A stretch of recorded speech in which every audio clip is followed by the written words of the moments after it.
আসসালামু আলাইকুম। আমি হাসিব হাজেরা এগ্রো ফার্ম থেকে বলছি। পিছনে একটা ব্যানার দেখাচ্ছি, হাজেরা এগ্রো ফার্ম কৃষি বন্ধু জৈব সার। এটা হাজেরা এগ্রো ফার্ম এবং আমার ব্যক্তিগত আরেকটা স্বপ্নের নাম। আমি বিগত ৮ বছর ৯ বছর যাবৎ ডেইরি খামার করে আসছি। তো প্রায় ৫ বছরই আমি আমাদের খামারে উৎপাদিত গোবরটা নষ্ট করেছি। অর্থাৎ পর্যাপ্ত জায়গার অভাবে এবং প্রক্রিয়াজাতকরণের অভাবে আমি বিভিন্নভাবে এটা পানি দিয়ে নষ্ট করেছি। এটা ফেলে রেখেছি এক জায়গায়, হয়তো অন্যরা নিয়ে গেছে। অল্প কিছু হয়তো বিক্রি করেছি, বাট সেটা খুব উল্লেখযোগ্য কিছু না। তো যাক, গত বছর থেকে আমরা এটাকে একটা অর্থকারী ফসল বা একটা বাই প্রোডাক্ট হিসাবে কাউন্ট করেছি, এবং যার ফলশ্রুতিতে আমরা এই যে পিছনে যে শেডটা দেখতে পাচ্ছেন শেডটা করেছি। এখানে 4টা কম্পার্টমেন্ট আছে, যেখানে প্রায় 8 থেকে 12 টন সার উৎপাদন হচ্ছে প্রতি 1.5 মাসে। এবং এই দিকটাতে দেখায়, এখানে অনেক গোবর স্তূপ করে রাখা আছে আমার, অনেক গোবর যেগুলো প্রায় উৎপাদনের কাছাকাছি চলে গেছে। তার মধ্যে এইটা যেটা দেখতে পাচ্ছেন, এটা অলরেডি প্রক্রিয়াজাতকরণ করা হয়ে গেছে, অর্থাৎ রেডি প্রোডাক্ট।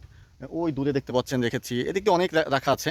তো চলেন আপনাদেরকে আজকে আমি আমার কৃষি বন্ধুর চাইকো কম্পোস্ট, অর্থাৎ যে কম্পোস্টটা আমি উৎপাদন করেছি সেটা আপনাদেরকে আমি একটু সরজমিনে দেখাই। যেতে যেতে বলি যে এই যে সারটা, হ্যাঁ, আসলে আমরা যারা ডেইরি খামার করি, আমাদের খামার নিয়ে অনেক ধরনের কমপ্লেন থাকে যে আসলে খামার করে খুব বেশি লাভবান হওয়া যায় না, খুব বেশি সফলতা আসা যাচ্ছে না, শুধু ঝামেলা ঝামেলা লেগেই থাকে। আসলে ভাই, প্রতিটা কাজেই ঝামেলা থাকবে, তার মধ্যে দিয়েও আমাদেরকে ব্যবসা চালিয়ে যেতে হবে। হাজার হলে ওটা বাংলাদেশ, এখানে ঝামেলা নিয়েই থাকতে হয়। তো চেষ্টা করতে হবে যে এই ঝামেলাগুলোর ভিতর দিয়ে আপনি কিভাবে ইনকামটাকে সহজ করতে পারেন। তো সেরকম কিছু একটা আপনাকে চিন্তা ভাবনা করতে হবে। তো সেরকম একটা চিন্তা থেকেই আমাদের এই সারটা উৎপাদন দেখেন, আমরা দেখাচ্ছি। এই সারটা পুরাপুরি রেডি। এখন এটাকে আসলে চালনি দিয়ে চেলে বাণিজ্যিকভাবে করতে হবে। একদম 100% রেডি সার। এবং দেখেন, এটা ময়েশ্চার নাই বললেই চলে, মোটামুটি 12-14% যে ময়েশ্চারের কথা বলা হয় সেই পরিমাণ ময়েশ্চারই আছে। তো যেটা বলতে যাচ্ছিলাম আসলে, আপনারা কিভাবে খামার থেকে আয় করবেন। আমার মনে হয় যে এই গোবরটা আপনার খামারের অন্যতম আয়ের উৎস হবে, হ্যাঁ, যদি আপনি প্রক্রিয়া করতে পারেন এবং সেটা কৃষক বা ক্রেতার কাছে সুন্দরভাবে উপস্থাপন করতে পারেন। হ্যাঁ, দেখেন, একটা 10 থেকে 15টা গাভীর একটা শেডে মোটামুটি আমার মনে হয় যে 300 থেকে 500 কেজি পর্যন্ত কাঁচা গোবর উৎপাদন হয়ে থাকে প্রতিদিন, বা 300 কেজি ধরি। তো সেখান থেকেও কিন্তু মিনিমাম 150 কেজি সার উৎপাদন করা সম্ভব পার ডে। অর্থাৎ 300 কেজি হইলে 150 কেজি সার উৎপাদন সম্ভব। হ্যাঁ, তো 150 কেজি সার হইলেও কিন্তু তার দাম অনেক ভাই। তার দাম প্রায় 1500 টাকা। হ্যাঁ, 10 টাকা করে কেজি ধরে, আমি 8 টাকা করে কেজি ধরলেও সেটা কিন্তু 1500 টাকা বা 1200 টাকার সার উৎপাদন হয় পার ডে।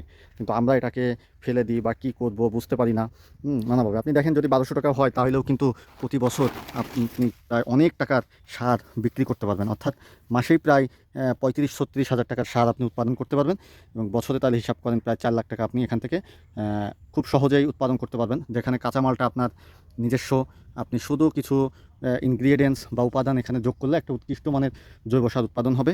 এবং যা আপনার খামারকে রাখবে সুন্দর পরিষ্কার, আপনার মাটি করবে উর্বর, এবং আপনার আলাদা একটা অর্থনৈতিক খাত বের হবে। হ্যাঁ, তো আপনারা যারা খামার করেন একটু চিন্তা করে দেখবেন যে এই জৈব সারটাকে অর্থকারী ফসল হিসাবে বা খামারের বাই প্রোডাক্ট হিসাবে আপনারা পরিচিত করাতে পারেন কিনা।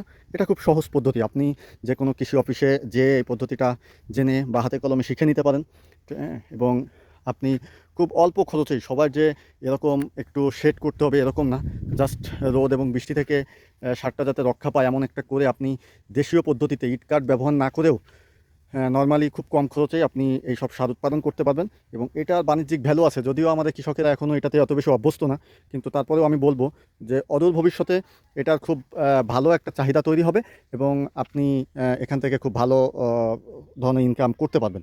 তো আপনারা যারা এখনও বিভিন্ন খামারের গোবর বিষটাকে নষ্ট করছেন, তো এটা না করে আমি বলবো যে আপনারা সার তৈরি করুন, ধৈর্য ধরুন। এবং এটা একটা রিস্ক ফ্রি ব্যবসা, এটা পচনের কিছু নাই, এটা নষ্ট হওয়ার কিছু নাই। আপনি করে রাখলে আজ হোক কাল হোক এটা বিক্রি হবেই। এটা বিক্রি হওয়ার মতো একটা জিনিস কোনোই নাই। অথবা আপনার পরিচিত কৃষকদের মাঝেও আপনি এটা বিক্রি করতে পারবেন। হ্যাঁ, তো ধৈর্য হারা হওয়া যাবে না, এটা নিয়ে পড়ে থাকলে অবশ্যই এটা বিক্রি হবেই ইনশাল্লাহ। হ্যাঁ, এবং গুণগত মান ভালো হলে তখন আপনাদের সাথে বাইরের বড় বড় কোম্পানি যোগাযোগ করে এই মালগুলো কিনে নিতে পারবে। তো আপনারা যারা চান যে খামার থেকে কিভাবে ইনকাম বাড়ানো যায়, আপনারা এই পদ্ধতিটা অবলম্বন করতে পারেন, এবং এখান থেকে ভালো একটা ইনকাম আপনারা আশা করতেই পারেন। তো আর যারা রেডিমেড সার কিনতে চান তাদেরকে বলবো যে এই যে আমাদের কৃষি বন্ধুর চাইকো কম্পোস্ট, দেখেন, জৈব সার। এখানে আমাদের নাম্বারটা দেওয়া আছে 01866 808869। এই নাম্বারে আপনারা যোগাযোগ করতে পারেন। ইনশাআল্লাহ যে কোনো পরিমাণ 10 টন 20 টন যে কোনো পরিমাণের সার আমরা সরবরাহ করব এবং সেটা দেশের যে কোনো প্রান্তেই হোক না কেন আমরা সরবরাহ করতে পারবো ইনশাআল্লাহ। সকলকে ধন্যবাদ জানিয়ে আজকের মতো শেষ করছি। আল্লাহ হাফেজ।